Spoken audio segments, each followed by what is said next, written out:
Mithilanchal music present. छोड़ी net वाला लंगा, छोड़ी नेट वाला लंगा तोहर मिथिलांचल म्यूजिक। छोड़ी नेट वाला लंगा तोहर, छोड़ी नेट वाला लंगा तोहर खराबो देखा के चले नहीं गर्मी कहियो झारबो, देखा के चले नहीं गर्मी कहियो झारबो। छोड़ी नेट वाला लंगा तोहर फारबो, देखा के चले नहीं गर्मी कहियो झारबो। छोड़ी नेट वाला लंगा तोहर फारबो। छौगे तोहर जवानी का मशीन, किया देखबै छे अपन मशीन। पीछा पड़ल छिहार नहीं मानबो, पीछा पड़ल छिहार नहीं मानबो।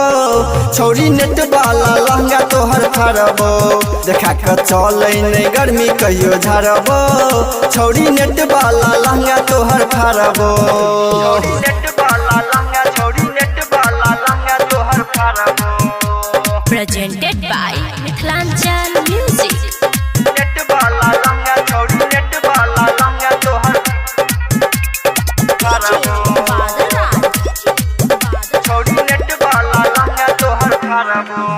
छौगे बमकल जवानी के कर बनबे तू धन, तोहरे प लागल छौ हमर हो गे मन।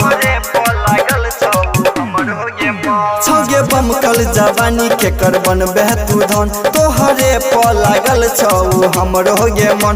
हम कहै छियौ सुनै पाका, खोल देबौ जवानी के चाका।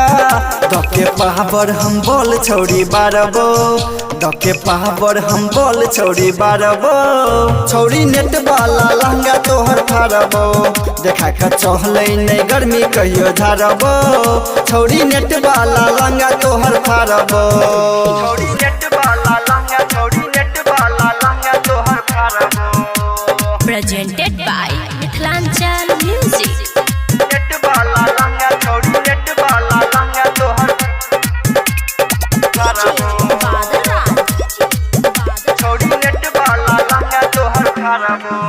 छोड़ी अपन जवानी पकड़ नहीं गुमान, नहीं तो कर दे तो ढीला तोहर गे समान। छोड़ी अपन जवानी पकड़ नहीं गुमान, नहीं तो कर दे तो ढीला तोहर गे समान। कहूँ चले छे रोड पाउतान, छोड़ी झूले छो तोहर सामान। गायक संतोष सहार नहीं मानतो, राइटर उमेश सहार नहीं मानतो। छोड़ी नेट वाला लहंगा तोहर फारबो, देखा के चले नहीं गर्मी कहियो झारबो।